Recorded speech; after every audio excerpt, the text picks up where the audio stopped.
we also talked about the حضور القلب, the presence of the heart being the most important factor necessary for khushu'. And we continue with those الشروط الباطنة, the prerequisites, the internal shurut and conditions and prerequisites necessary for salah to be, for khushu' and life of salah to be complete.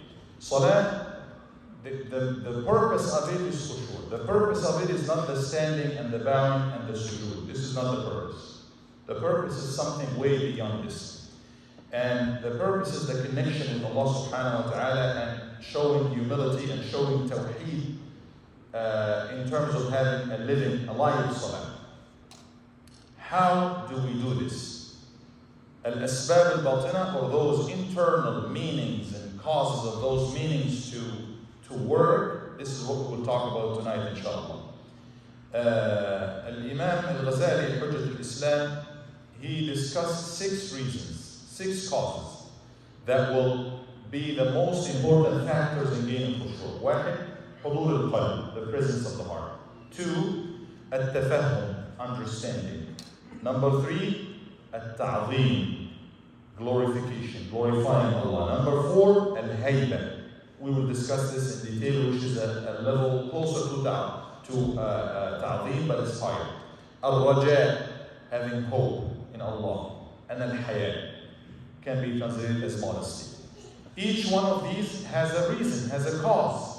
The reason, you give input, you get result. What is the input? What do I have to put to gain حضور القلب? سبب حضور القلب. يقول حضور القلب, first of all, what does it mean? Is to have قلبا فارغا إلا عن الصلاة. Your heart shouldn't be busy with anything, should be empty, should be free from anything other than what you're doing. I'm doing qira'ah in salah, my heart is in the qira'ah. I'm doing ruku', my heart is in the ruku'. That is the meaning of حضور القلب, to have your heart presence in what you say and in what you do.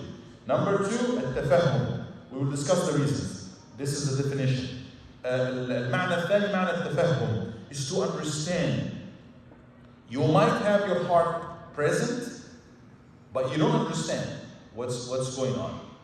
So understanding is having the heart present, and then putting this heart, putting the faculties of the heart into the words of Allah to try to understand. قالوا هذا يتفاوت فيه الناس. Even you yourself, you might have your heart presence now. Look at our heart in the salah in Ramadan, for example, or in the salah in front of the Kaaba. It is all depending on how much you put of the focus. Your heart is present, but how much focus? Allah subhanahu wa ta'ala may give you one extra meaning in this area at a certain time. You're praying at night, you're praying at the Kaaba, so understanding. Number 3, at-ta'zim.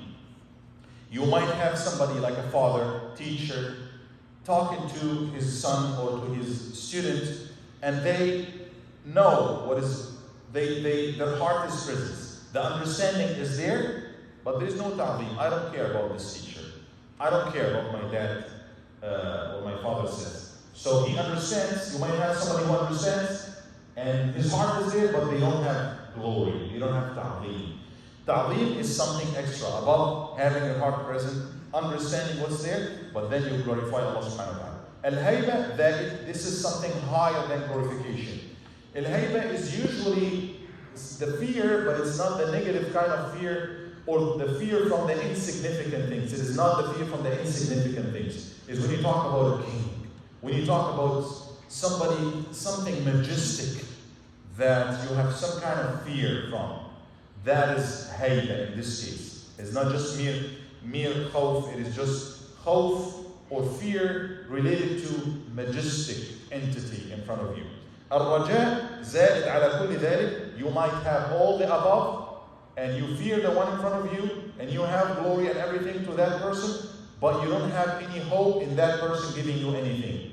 So adding to this, fearing, glorifying, your heart is present, understanding what's being said, and also having hope that Allah can give you. That Allah can give you Jannah, that Allah can give you whatever Allah subhanahu wa ta'ala can give. Number 6 and the last one is al-hayat. It is to feel that no matter what you do is not enough. Because it's Allah who gave me life. It's Allah who enabled me to come here. It's Allah, and still I'm not complete. Even in my salah to Allah, who knows? I'm focusing half of it, I'm focusing 10%. Feeling that will give you that, the feeling of embarrassment. It's not, no matter what I do, it's not enough for Allah. That will give you the haya. What are the causes? And this is the most important. What are the causes to give me this? What would lead to حضور القلب, همة, and all of these? حضور القلب قال سبب الهمة. What is the himma? It's what's your thoughts? What is your heart is into, or your thoughts will follow what's in your heart. What is the software that you put in there? What is it that you fill your heart with? This is going to be your thoughts. You fill your heart with work, it's going to be with a certain hobby, that's going to be it. Whatever you put in your heart, the heart will follow what's your himma, ma ahammak. What concerns you? What you are preoccupied with? Somebody is super preoccupied with their career.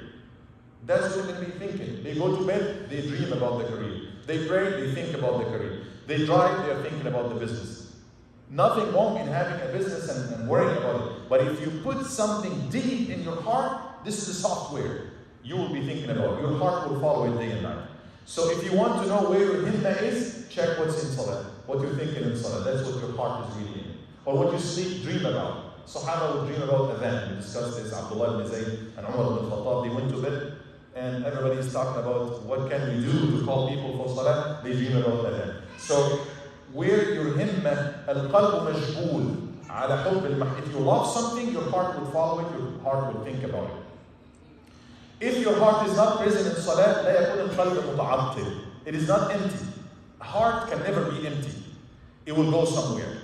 سيكون مشغولا بما أهمه. So put the love of salah, put the love of Allah, put the love of the akhirah in there, automatically that's what you're going to be thinking about in your salah. الهمة تتبع الغرض والقصد. قال والإيمان والتصديق أن الآخرة خير وأبقى.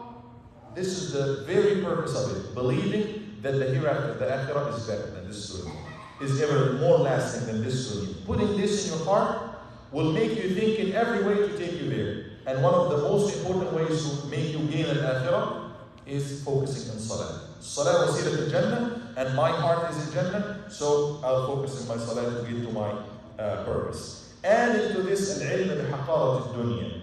Add into this realizing that, subhanAllah, no matter what big or small of thoughts about dunya, the whole life in itself, we get a sense or a glimpse of this is, subhanAllah, when you see somebody full of life, getting ready to get married, like the brother who passed away a few weeks ago, Allah, getting super successful, and all of a sudden, he dies. How insignificant this dunya is. Somebody left and right working for 40, 50 years to collect something, and then they leave, and then their kids just spend. This is dunya, this is life, this is what it is. So realizing this, in addition to what I mentioned above, would make you focus on what really matters in the hereafter. Whatever you're thinking about now, business, the whole city, entire cities, entire countries are wiped out in no time, like that. So the whole dunya is really insignificant to put your heart and to put all your thoughts into, and that's why we have to realize this and focus on what's, if we have all of these meanings in our heart as we pray, that will give us the presence of the heart. سبب عدم حضور القلب, he said the main reason for the heart not being present in salah is ضعف الإيمان, the weakness of iman. The iman is not as strong. If our iman is strong, قوي, in the akhirah, in the hereafter, in Jannah, then we'll be focused in salah. قال فاجتهد في تقويته, do your best to strengthen your iman. Strengthen your iman. And he said, I will discuss this later. The Imam will discuss this in detail later in the part in the book that's talking about this. Number two, at-tafahum, quickly.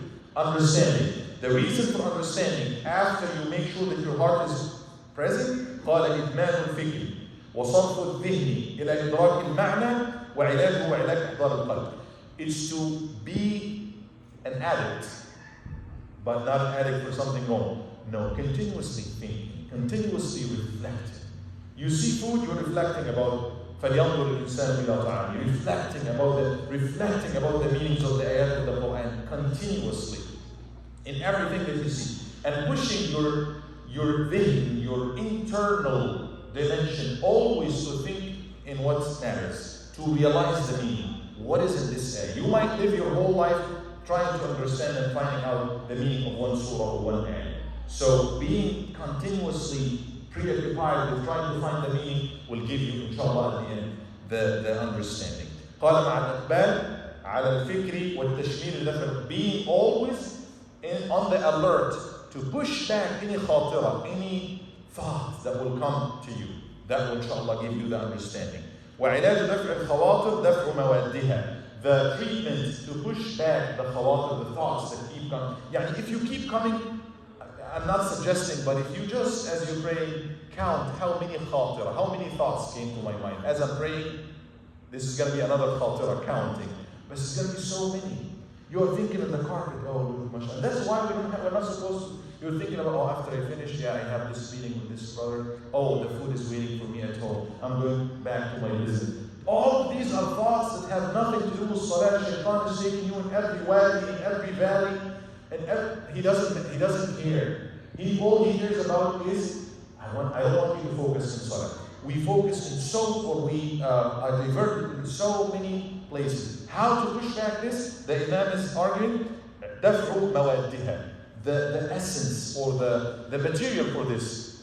You might look at something and, oh yeah, I like the red color. I think the red color is more like, it gets dirty easy.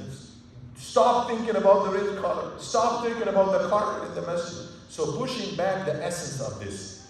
Pushing back whatever the root is for you. And that's why Nabi Sallallahu Alaihi Wasallam one day, Sayyidah Aisha put a curtain, or somebody put a curtain with some, he said, remove this, try to attack me in salah, try to divert. And one day somebody gave him some kind of nice clothes that was colorful, and he said, right after the salah, he took it off.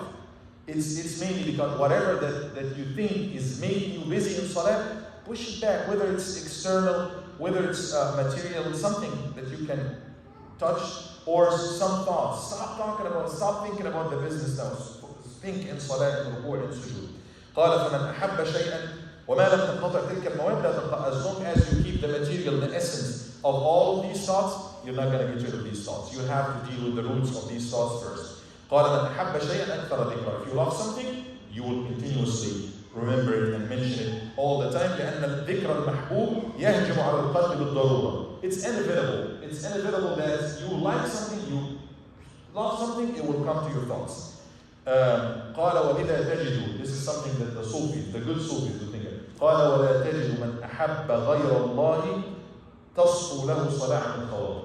And he said eventually, if you love anything and anybody with and besides Allah, your salah will inevitably have some kind of khatira, of khawatir. You think about it, maybe once, or maybe the whole salah. So hopefully the goal is trying to have Allah as our Azza wa Jal, as our goal, and the love, the whole love. And that's why Nabi Sallallahu Alaihi Wasallam said, what? I cannot even take an intimate friend. Nobody can get to me to the level of being my intimate friend. If somebody will take it to this, it's going to be Abu Bakr, but this is already reserved. This level of high, being at this high level of intimate, this is for Allah. وَلَكِنَّ صَاحِبَكُمْ خَلِيلُ الرَّحْمَنِ. My Khalil is Ar-Rahman, the beneficent Allah subhanahu wa ta'ala. طيب, we'll continue inshallah talking about the ta'aleem and the causes and the reason for ta'aleem and hayba and raja and hayat next time inshallah. نسأل الله عز وجل, may Allah عز وجل give us the khushu' in salah and give us the life of our hearts so we can pray as the prophets and as the righteous people. Allahumma ameen. Wa sallallahu wa sallam wa baraka ala sayyidina Muhammad wa ala alihi wa sahbihi.